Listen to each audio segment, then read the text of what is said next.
नमस्कार दोस्तों, आप सबका स्वागत है। आज हम पढ़ने वाले हैं विश्व की नदियाँ, झीलें, पर्वत एवं जनजातियाँ। तो महाद्वीपों के अंतर्गत हम विश्व की नदियाँ, झीलें, पर्वत और जनजातियों के बारे में हम पढ़ने वाले हैं। ये पार्ट फर्स्ट है, इसके बाद पार्ट सेकंड होगा और इन दोनों पार्ट में से आपके सभी क्वेश्चन, एक या दो क्वेश्चन जो कि आपके सेकंड ग्रेड एग्जाम में आने वाले हैं, वे सभी क्वेश्चन आपको 100% मिल जाएंगे। तो इस वीडियो और नेक्स्ट वीडियो अगर आप दोनों वीडियो देख लेते हैं तो एक भी क्वेश्चन है वो मैं गारंटी के साथ कह सकता हूँ बाहर नहीं जाएगा। तो शुरू करते हैं।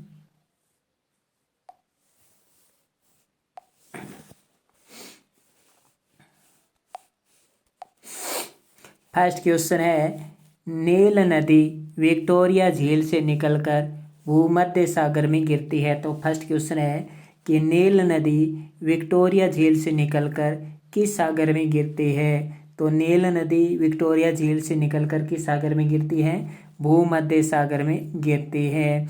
नील नदी विक्टोरिया झील से निकलकर भूमध्य सागर में गिरती है। तो भूमध्य सागर में नील नदी गिरती है। और क्वेश्चन है कि नील नदी किस झील से निकलती है। तो जो नील नदी है वो विक्टोरिया झील से निकलती है। नील नदी है विक्टोरिया झील से निकलती है और विक्टोरिया झील से निकलकर भूमध्य सागर में गिरती है। अगर आपको थोड़ा साफ दिखाई नहीं दे रहा है तो फिर भी मैं अच्छे से आपको पढ़कर बताऊंगा। अगला क्वेश्चन है, अमेजन नदी एंडीज पर्वत श्रेणी से निकलकर उत्तरी अटलांटिक सागर में गिरती है। तो क्वेश्चन है कि अमेजन नदी किस श्रेणी से निकलती है? एंडीज पर्वत श्रेणी से निकलती है। अमेजन नदी एंडीज पर्वत श्रेणी से निकलती है तथा उत्तरी अटलांटिक सागर में गिरती है। तो अमेजन नदी एंडीज पर्वत श्रेणी से निकलकर किस सागर में गिरती है? तो अमेजन नदी है वो उत्तरी अटलांटिक सागर में गिरती है। नेक्स्ट क्वेश्चन, यांगत्से नदी तिब्बत के पठार से निकलकर पेला सागर में गिरती है। यांगत्से नदी तिब्बत के पठार से निकलकर पेला सागर में गिरती है। तो यांगत्से नदी किस पठार से निकलती है? तो यांगत्से नदी है वो तिब्बत के पठार से निकलती है और यांगत्से नदी तिब्बत के पठार से निकलकर पेला सागर में गिरती है। नेक्स्ट क्वेश्चन, मिसिसिपी मिसौरी नदी रॉकी पर्वत के पास इटास्का झील से निकलकर मेक्सिको की खाड़ी में गिरती है। मिसिसिपी मिसौरी नदी रॉकी पर्वत के पास इटास्का झील से निकलकर मेक्सिको की खाड़ी में गिरती है। तो बताइए मिसिसिपी मिसौरी नदी किस खाड़ी में गिरती है, कहाँ गिरती है? मेक्सिको की खाड़ी में गिरती है। और मिसिसिपी नदी है वो रॉकी पर्वत से निकलती है या रॉकी पर्वत के पास इटास्का झील से ये निकलती है। तो मिसिसिपी मिसौरी नदी रॉकी पर्वत के पास इटास्का झील से निकलकर मिसिसिपी मिसौरी नदी मेक्सिको की खाड़ी में गिरती है। नेक्स्ट, येनिस नदी जो कि रूस में बहती है। येनिस नदी आर्कटिक महासागर में गिरती है। येनिस नदी रूस की नदी, येनिस रूस की प्रमुख नदी है एक। तो येनिस नदी आर्कटिक महासागर में गिरती है। तो येनिस नदी किस महासागर में गिरती है, कहाँ गिरती है? आर्कटिक महासागर में गिरती है।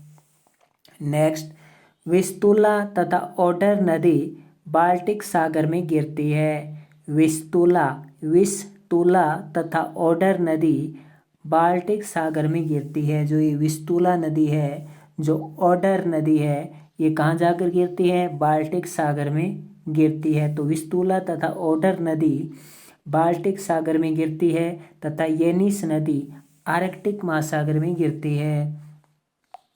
अगला है, राइन तथा एल्ब नदी उत्तरी सागर में गिरती है। जो ये राइन नदी है, राइन नदी भी उत्तरी सागर में गिरती है और एल्ब नदी भी उत्तरी सागर में गिरती है। राइन तथा एल्ब नदी है उत्तरी सागर में गिरती है। अगला है लिम्पोपो नदी। लिम्पोपो तथा जाम्बेजी नदी हिंद महासागर में गिरती हैं। लिम्पोपो नदी हिंद महासागर में गिरती है और जाम्बेजी नदी भी हिंद महासागर में गिरती है। तो लिम्पोपो नदी तथा जाम्बेजी नदी है वो हिंद महासागर में गिरती है। जो हिंद लोग होते हैं वो कैसे होते हैं? जाबाज होते हैं। आगे देखिए, ऑरेंज नदी डेक्कनबर्ग पहाड़ी से निकलकर अटलांटिक महासागर में गिरती है। तो ऑरेंज नदी कहाँ से निकलती है? ऑरेंज नदी डेक्कनबर्ग पहाड़ी से निकलती है। ऑरेंज नदी डेक्कनबर्ग पहाड़ी से निकलती है तथा अटलांटिक महासागर में गिरती है। तो ऑरेंज नदी डेक्कनबर्ग पहाड़ी से निकलकर अटलांटिक महासागर में गिरती है। तो ऑरेंज नदी है वो अटलांटिक महासागर में गिरती है। लिम्पोपो तथा जाम्बेजी नदी हिंद महासागर में गिरती है तथा विस्तुला तथा ओडर नदी बाल्टिक सागर में गिरती है। राइन तथा एल्ब नदी उत्तरी सागर में गिरती है।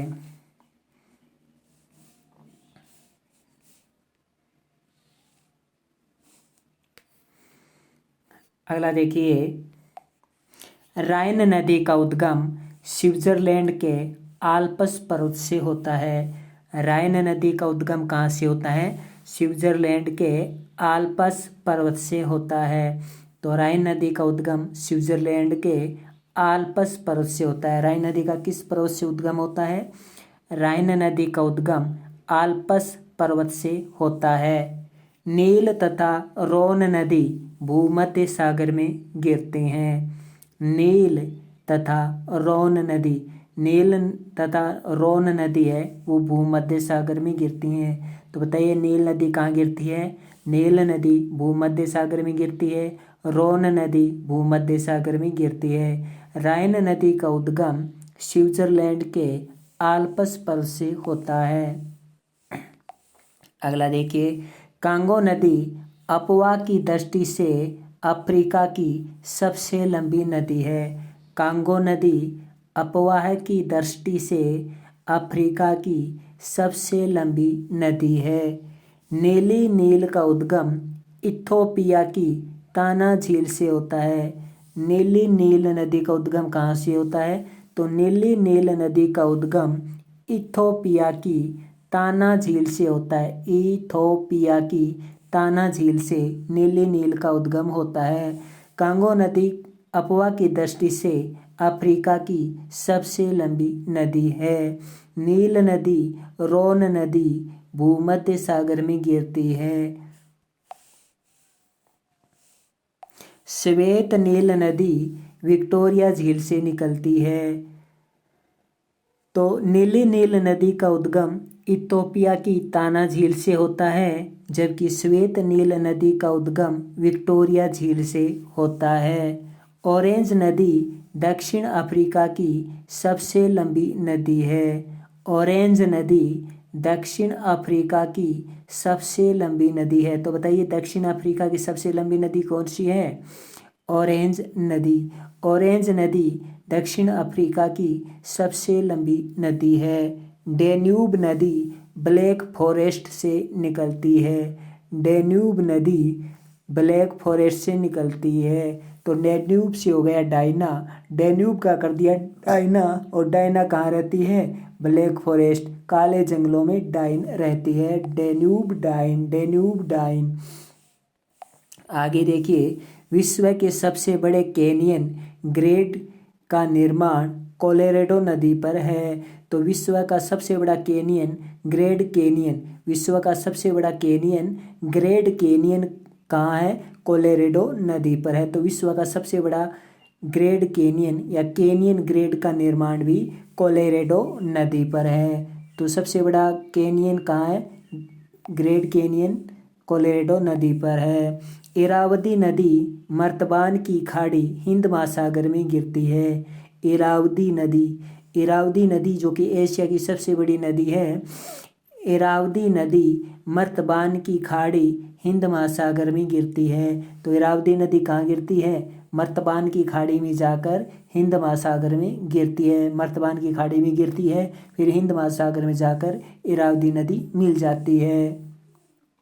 आगे देखिए, दजला फरात नदियों का दोआब मैदान सत अल अरब का मैदान कहलाता है। आजकल एग्जाम में मैदान पूछ लिए जाते हैं। तो दजला व फरात नदियों का दोआब मैदान सत अल अरब का मैदान कहलाता है। दजला व फरात नदियों का दोआब मैदान सत अल अरब का मैदान कहलाता है। आगे देखिए,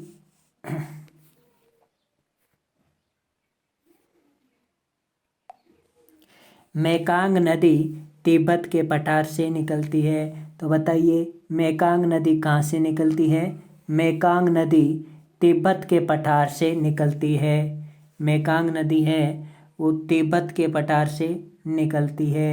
लेना नदी का उद्गम बैकाल झील से होता है। तो बताइए, बैकाल झील जो कि रूस की सबसे गहराई की झील बैकाल झील, इस बैकाल झील से एक नदी निकलती है जिसका नाम है लेना। तो लेना नदी का उद्गम बैकाल झील से होता है और मेकांग नदी का उद्गम तिब्बत के पठार से होता है। मेकांग नदी का उद्गम कहाँ से होता है बताइए? मेकांग नदी का उद्गम तिब्बत के पठार से होता है। लेना नदी का उद्गम बैकाल झील से होता है। हवांगो नदी का उद्गम पेला सागर से होता है। हवांगो नदी कहाँ से निकलती है? पेला सागर से निकलती है। हवांगो नदी का उद्गम पेला सागर से होता है। यांगतीसी कयांग पूर्वी चीन सागर में गिरती है। यांगतीसी कयांग नदी पूर्वी चीन सागर में गिरती है। यांगतीसी कयांग नदी किस सागर में गिरती है? यांगतीसी कयांग नदी पूर्वी चीन सागर में गिरती है।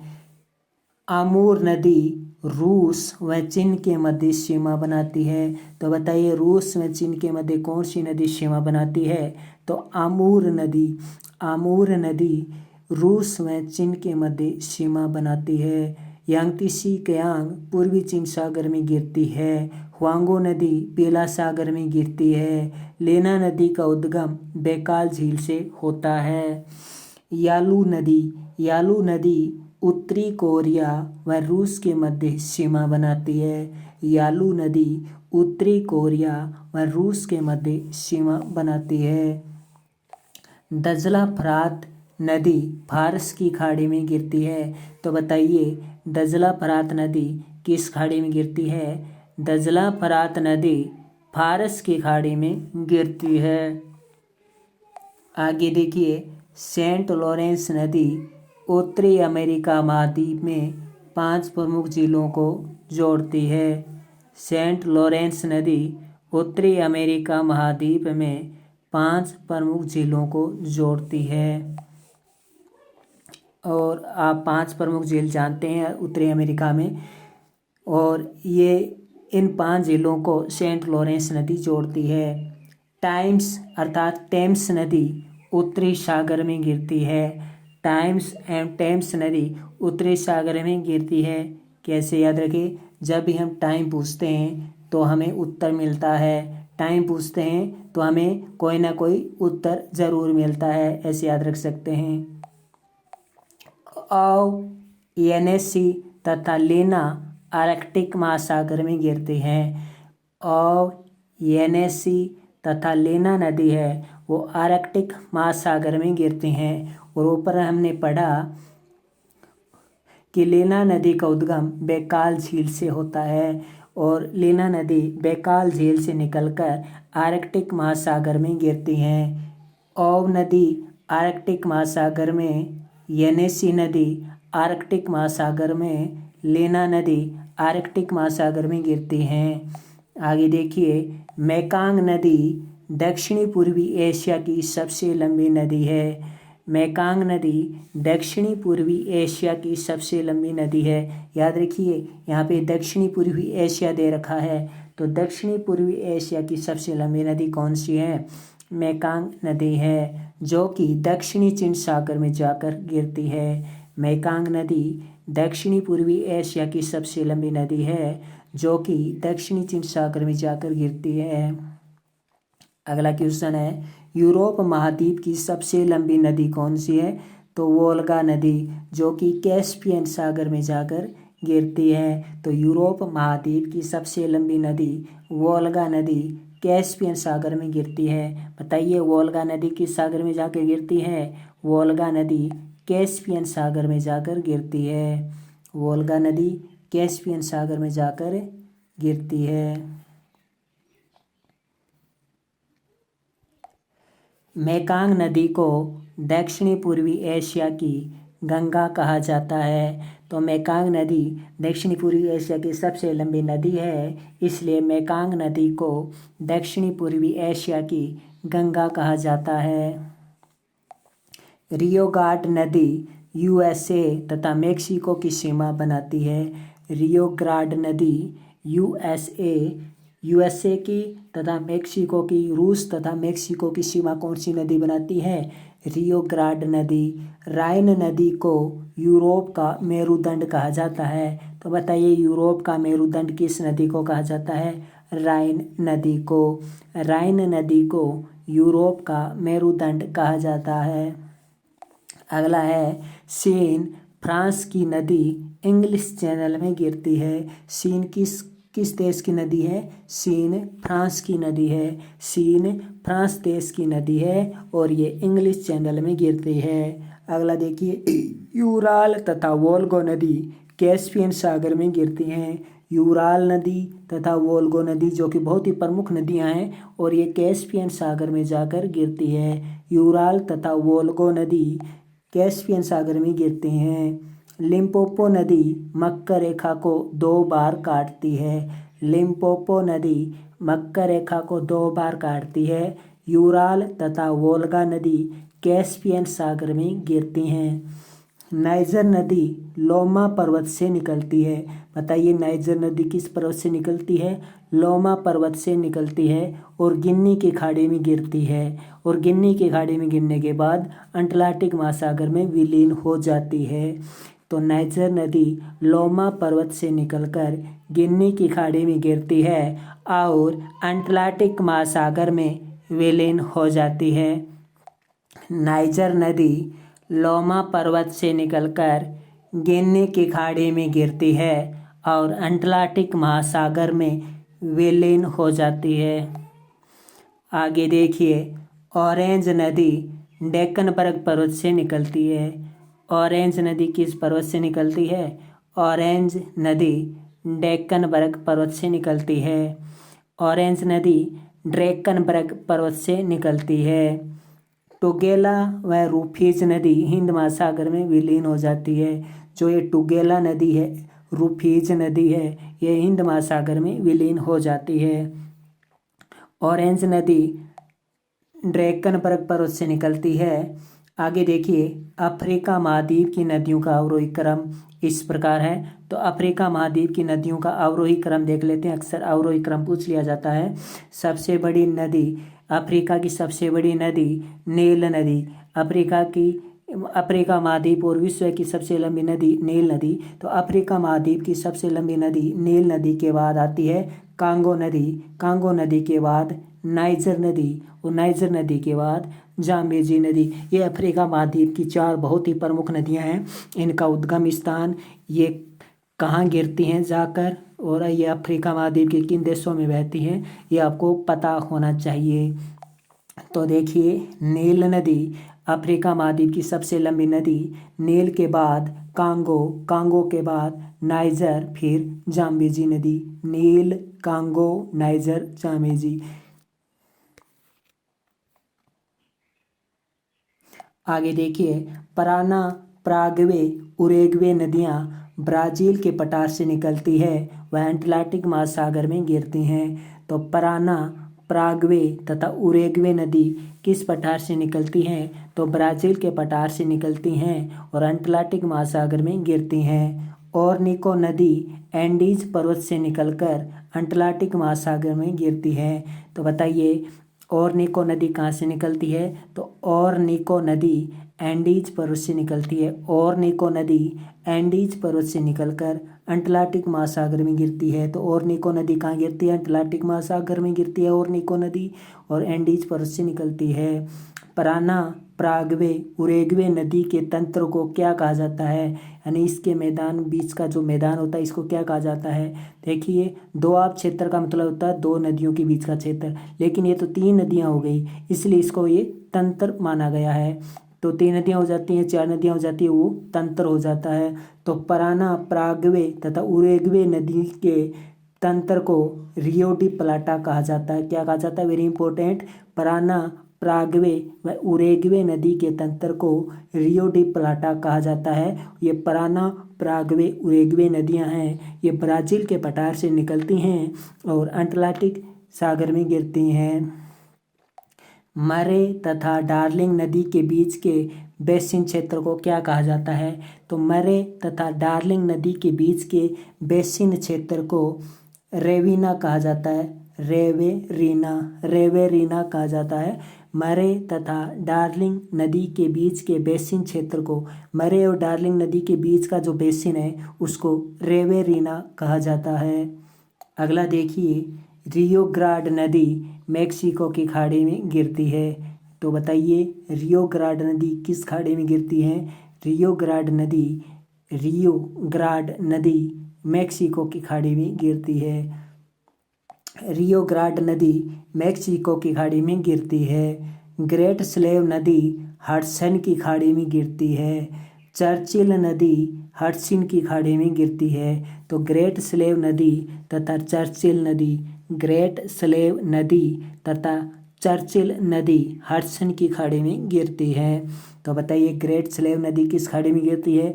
ग्रेट स्लेव नदी हडसन की खाड़ी में गिरती है। चर्चिल नदी कहाँ गिरती है? चर्चिल नदी हडसन की खाड़ी में गिरती है। आगे देखिए, रियो ग्रांड नदी मेक्सिको की खाड़ी में गिरती है। रियो ग्रांड नदी मेक्सिको की खाड़ी में गिरती है। ओहियो नदी कैलिफोर्निया की खाड़ी में गिरती है। कोलंबिया नदी प्रशांत महासागर में गिरती है। ओहियो नदी कैलिफोर्निया की खाड़ी में गिरती है। कोलंबिया नदी प्रशांत महासागर में गिरती है। कोलंबिया नदी कहाँ गिरती है? कोलंबिया नदी प्रशांत महासागर में गिरती है। ओहियो नदी कैलिफोर्निया की खाड़ी में गिरती है। ग्रेट स्लेव नदी हडसन की खाड़ी में, चर्चिल नदी हडसन की खाड़ी में, और रियो ग्रांड नदी मेक्सिको की खाड़ी में गिरती है। रियो ग्रांड नदी मेक्सिको की खाड़ी में गिरती है।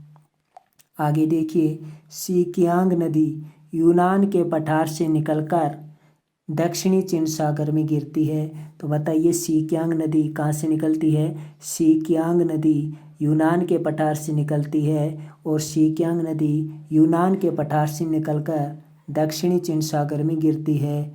जॉर्डन नदी मृत सागर में गिरती है। जॉर्डन नदी मृत सागर में गिरती है। सिकियांग नदी यूनान के पठार से निकलकर दक्षिणी चीन सागर में गिरती है।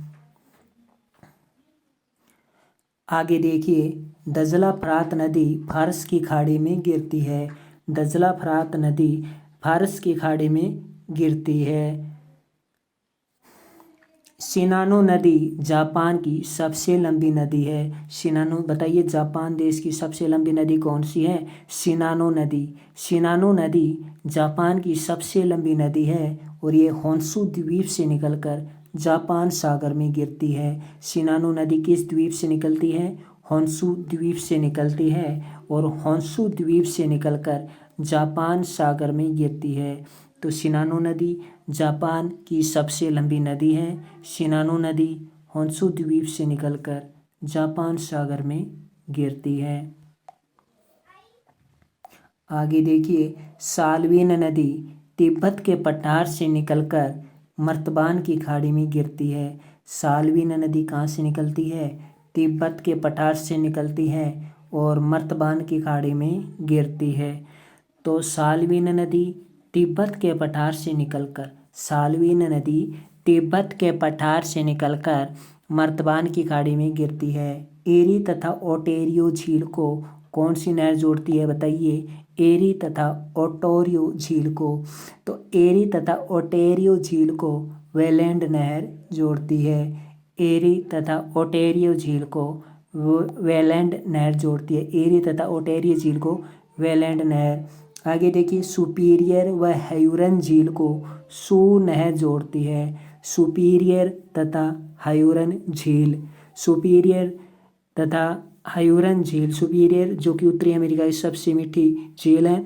सुपीरियर झील व हयूरन झील को सू नहर जोड़ती है। न्यूगिनी द्वीप ऑस्ट्रेलिया व एशिया को अलग करती है। न्यूगिनी द्वीप ऑस्ट्रेलिया व एशिया को अलग करता है। न्यूगिनी द्वीप है और न्यूगिनी द्वीप ऑस्ट्रेलिया व एशिया को अलग करता है। आगे देखिए, भूमध्य सागर, लाल सागर, स्वेज नहर एशिया व अफ्रीका को अलग करता है। देखिए, भूमध्य सागर भी एशिया व अफ्रीका को अलग करता है।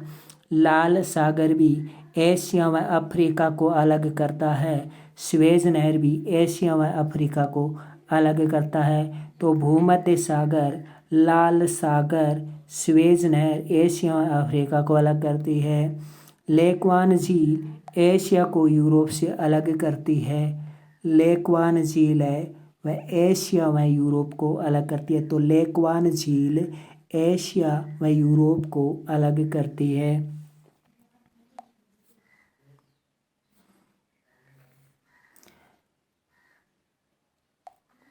आगे देखिए, आल्प्स पर्वत की सबसे ऊंची चोटी कौन सी है? माउंट ब्लैक, जो कि फ्रांस में स्थित है।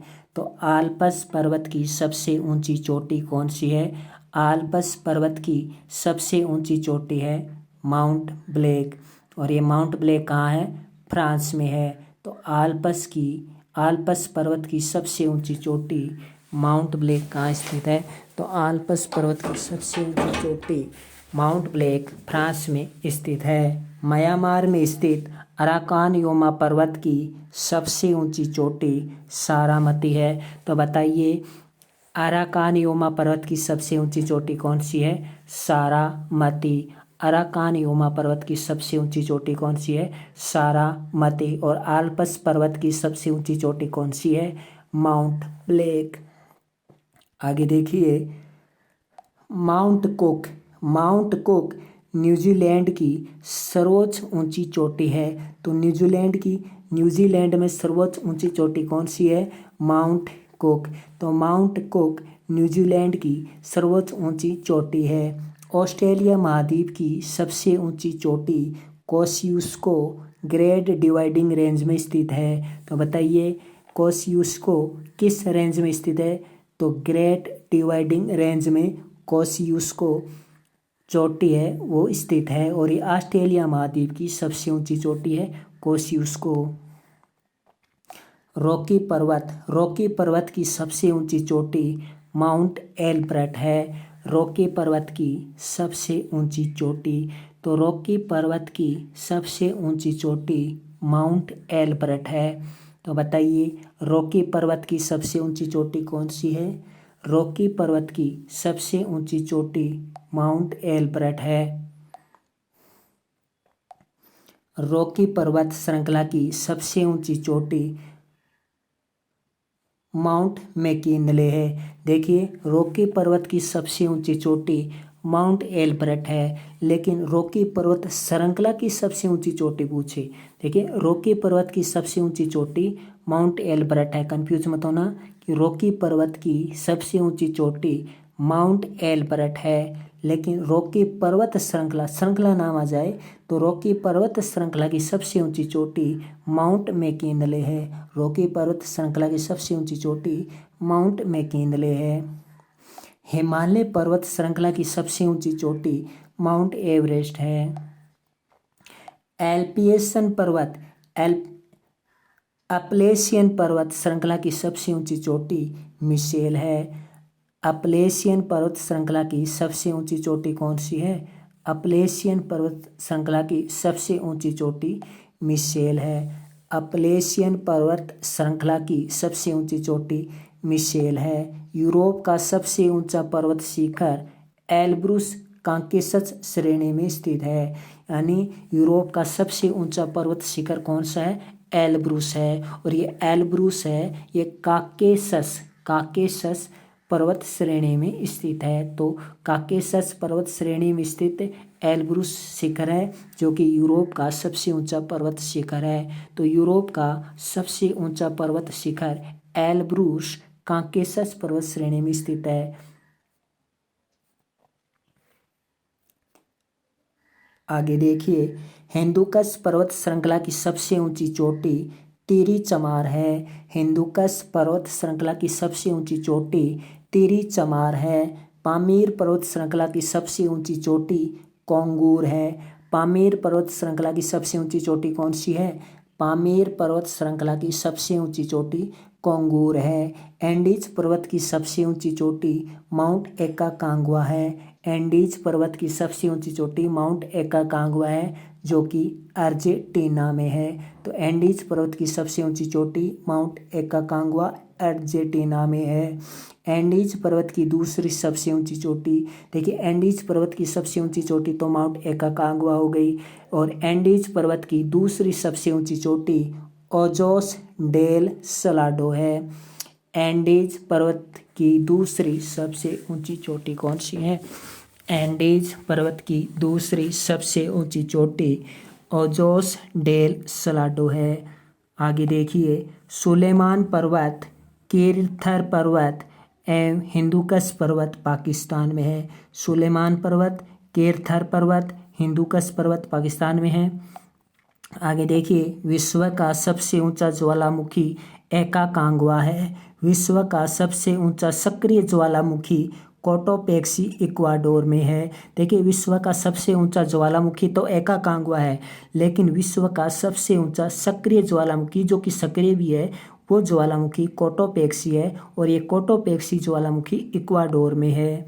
आगे देखिए, आगे सुमेलित करना है। ज्वालामुखी दे रखी हैं, एक तरफ देश हैं, तो पोपो ज्वालामुखी म्यांमार में है। ब्रोमो ज्वालामुखी इंडोनेशिया में है। काकातुआ इंडोनेशिया में है। होंशु द्वीप जापान में है, और मेपान ज्वालामुखी फिलीपींस में है। ये कुछ प्रमुख ज्वालामुखी है जिनके बारे में बार बार पूछा जाता है कि पोपो ज्वालामुखी म्यांमार में है, ब्रोमो ज्वालामुखी इंडोनेशिया में है, कोकोतोवा इंडोनेशिया में है, होंशु द्वीप जापान में है, मेपान फिलीपींस में है, कोटोपेक्सी इक्वाडोर में है।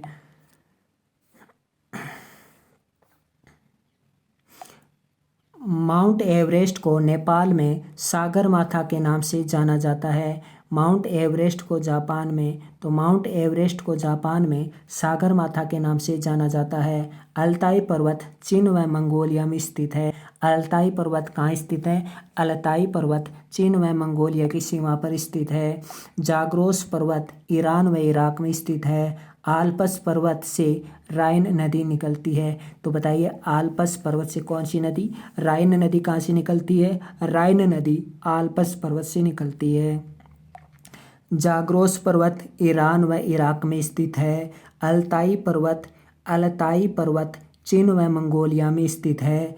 ब्लैक फॉरेस्ट पर्वत जर्मनी में स्थित है। ब्लैक फॉरेस्ट पर्वत जर्मनी में स्थित है। आगे देखिए जर्मनी में ले लिया मनी, और मनी कैसा होता है? ब्लैक होता है। मनी कैसा है? Black money. ब्लैक मनी आपने सुना होगा, ब्लैक मनी से याद रखिए।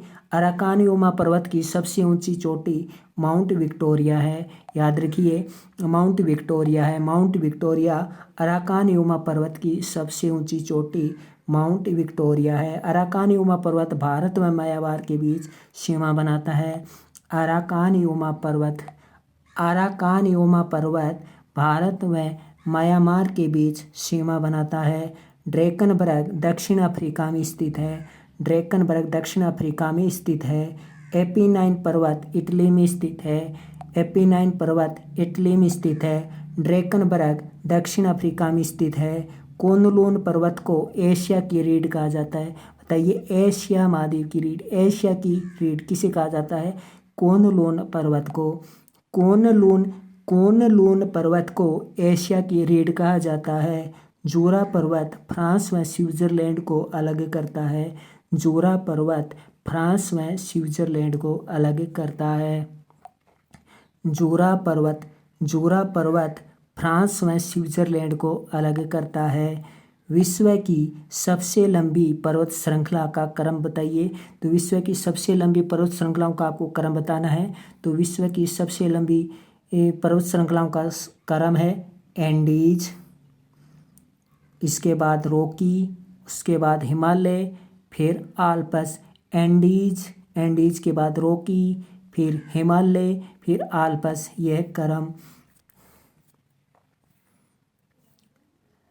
आगे देखिए, सिएरा नेवेदा विश्व का सर्वाधिक विस्तार ब्लॉक पर्वत है। तो सिएरा नेवेदा विश्व का सर्वाधिक विस्तार ब्लॉक पर्वत है। आगे देखिए, सागर नीतल के आधार पर विश्व का सर्वाधिक ऊंचा पर्वत मोनाकी है। देखिए, सागर नीतल के आधार पर विश्व का सर्वाधिक ऊंचा पर्वत पूछा है। सागर नीतल के आधार पर विश्व का सर्वाधिक ऊंचा पर्वत मोनाकी है। विश्व का सर्वाधिक ऊंचा पर्वत कौन सा है? मोनाकी है, सागर नीतल के आधार पर। काकेशस पर्वत की सबसे ऊंची चोटी माउंट एलब्रूस है। काकेशस पर्वत की सबसे ऊंची चोटी माउंट एलब्रूस है। तो काका जी क्या करते हैं? काका जी ब्रूस करते हैं। तो काकेशस पर्वत की सबसे ऊंची चोटी माउंट एलब्रूस है। व्हाइट पर्वत यूएसए के कैलिफोर्निया में स्थित है। सान का पठार म्यांमार में स्थित है। सान का पठार कहाँ है? म्यांमार में स्थित है। व्हाइट पर्वत यूएसए के कैलिफोर्निया में स्थित है। व्हाइट पर्वत यूएसए के कैलिफोर्निया में स्थित है। आगे देखिए, कार्पेनियन का विस्तार रोमानिया, हंगरी व यूक्रेन में है। तो कार्पियन का विस्तार कहाँ है? कार्पियन पर्वत का विस्तार रोमानिया में, हंगरी में और यूक्रेन में है। एटलस की सबसे ऊंची चोटी टोबकल मोरक्को में स्थित है। एटलस की सबसे ऊंची चोटी, एटलस पर्वत की सबसे ऊंची चोटी कौन सी है? टोबकल। एटलस पर्वत की सबसे ऊंची चोटी टोबकल है। टोबकल से ले लिया ट्यूब और एटलस से ले लिया एटलस साइकिल, एटलस साइकिल की ट्यूब। तो एटलस की सबसे ऊंची चोटी टोबकल मोरक्को में स्थित है।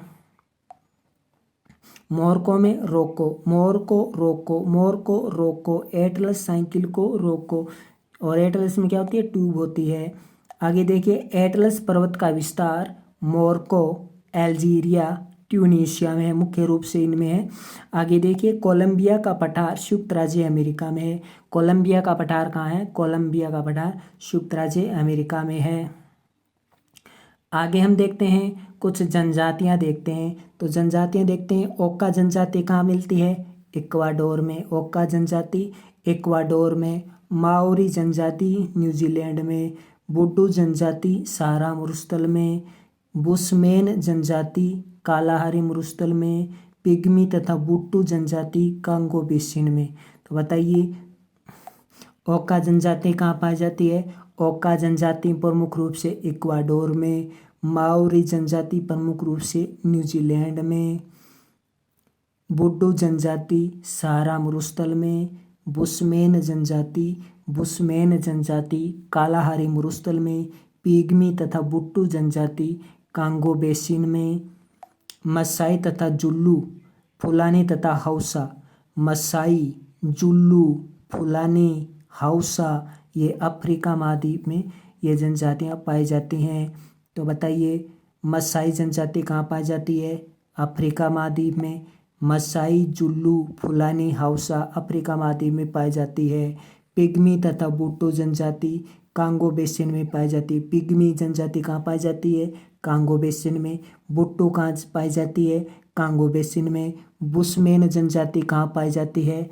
कालाहारी मरुस्थल में। बुट्टू जनजाति कहाँ पाई जाती है? बुड्डू। तो बुट्टू या बुड्डू जनजाति है वो सहारा मरुस्थल में पाई जाती है। माओरी जनजाति न्यूजीलैंड में। ओक्का जनजाति इक्वाडोर में। माओरी न्यूजीलैंड में पाई जाती है। आगे देखिए, नेग्रो जनजाति उत्तरी अमेरिका महाद्वीप में पाई जाती है। नेग्रो जनजाति उत्तरी अमेरिका महाद्वीप में पाई जाती है। नेग्रो जनजाति कहाँ पाई जाती है? उत्तरी अमेरिका महाद्वीप में। उत्तरी अमेरिका महाद्वीप में नेग्रो जनजाति पाई जाती है। रेड इंडियन, मुलेटो, जेम्बो, मोस्टेजो ये जनजाति है ये दक्षिण अमेरिका महाद्वीप में पाई जाती है। Red Indian mulatto zambo mestizo zambo red Indian mulatto mestizo zambo mulatto red Indian zambo mestizo ये दक्षिण अमेरिका महाद्वीप की जनजातियां हैं। आगे देखिए, अफ्रीका महाद्वीप की सबसे बड़ी कृत्रिम झील वोल्टा झील है। तो बताइए, अफ्रीका महाद्वीप की सबसे बड़ी कृत्रिम झील कौन सी है?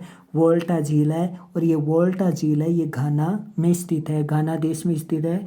अफ्रीका महाद्वीप की सबसे बड़ी कृत्रिम झील वोल्टा झील है। जबकि अफ्रीका महाद्वीप की सबसे बड़ी खारे पानी की झील चाड झील है। देखिए, अफ्रीका महाद्वीप की सबसे बड़ी कृत्रिम झील वोल्टा झील है, जबकि अफ्रीका महाद्वीप की सबसे बड़ी खारे पानी की झील चाड झील है। अफ्रीका महाद्वीप की दूसरी सबसे बड़ी मीठे पानी की झील टोंगानिका झील है। अफ्रीका महाद्वीप की दूसरी सबसे बड़ी मीठे पानी की झील टोंगानिका झील है। तो बताइए, अफ्रीका महाद्वीप की दूसरी सबसे बड़ी मीठे पानी की झील कौन सी है? टोंगानिका झील है।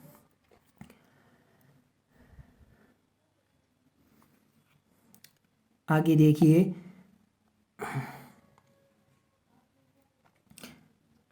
अफ्रीका महाद्वीप की सबसे बड़ी मीठे पानी की झील प्राकृतिक झील विक्टोरिया है। देखिए, अफ्रीका महाद्वीप की सबसे बड़ी प्राकृतिक झील पूछी है, मीठे पानी की क्या पूछी है? प्राकृतिक झील पूछी है, जो कि विक्टोरिया झील है।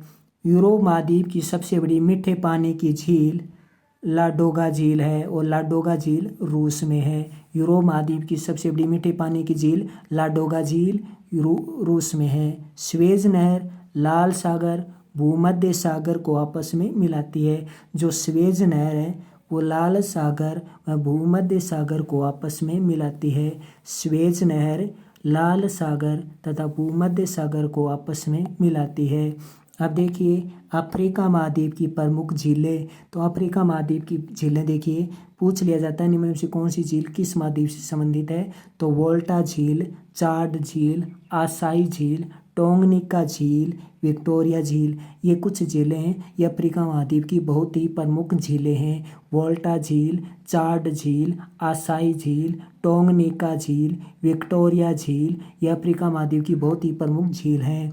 आगे देखिए, दक्षिणी पूर्वी एशिया की सबसे बड़ी मीठे पानी की झील तोंसलो झील।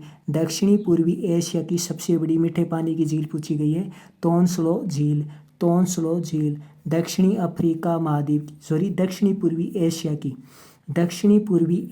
की सबसे बड़ी मीठे पानी की झील तोंसलो झील है, और ये तोंसलो झील कंबोडिया में स्थित है। आगे देखिए, मारकारिबो झील वेनेजुएला में स्थित है। मारकारिबो झील वेनेजुएला में स्थित है। अफ्रीका महाद्वीप का सबसे बड़ा प्रायद्वीप सोमाली है। तो बताइए, अफ्रीका महाद्वीप का सबसे बड़ा प्रायद्वीप कौन सा है? सोमाली है। सोमाली, देखिए सोमाली है, देखिए कितने बड़ा नाम हो गया सोमाली। तो देखिए, अफ्रीका महाद्वीप का सबसे बड़ा प्रायद्वीप कौन सा है? सोमाली है। एकाकांगुआ, चिम्ब्राजो, कोटोपेक्सी, ओजोस डेल सलाडो आदि दक्षिण अफ्रीका महाद्वीप में स्थित है। एकाकांगुआ कहाँ है? दक्षिण अफ्रीका महाद्वीप में है। चिम्ब्रोजो दक्षिण अफ्रीका महाद्वीप में है। कोटोपेक्सी, ओज डेल सलाडो आदि ज्वालामुखी दक्षिण अफ्रीका महाद्वीप में है। कोटोपेक्सी ज्वालामुखी, चिम्ब्रोजो ज्वालामुखी, ओजोस डेल सलाडो ज्वालामुखी, एकाकांगुआ ज्वालामुखी दक्षिण अफ्रीका महाद्वीप में स्थित है। तो ये हमने पढ़ा नदियाँ, झीलें, पर्वत, प्रमुख जनजातियाँ, विभिन्न महाद्वीपों से संबंधित हमने क्वेश्चन देखे। नेक्स्ट पार्ट में हम इन्हीं महाद्वीपों से संबंधित और बहुत सारे क्वेश्चन आपके लिए लेकर आएंगे। इन 2 भाग आप देख लेते हैं महाद्वीप के, तो मैं 100% कहता हूँ आपके एक भी क्वेश्चन एग्जाम से बाहर नहीं जाएगा। अगर आपको वीडियो अच्छा लगा हो तो लाइक ज़रूर कीजिएगा। नमस्कार।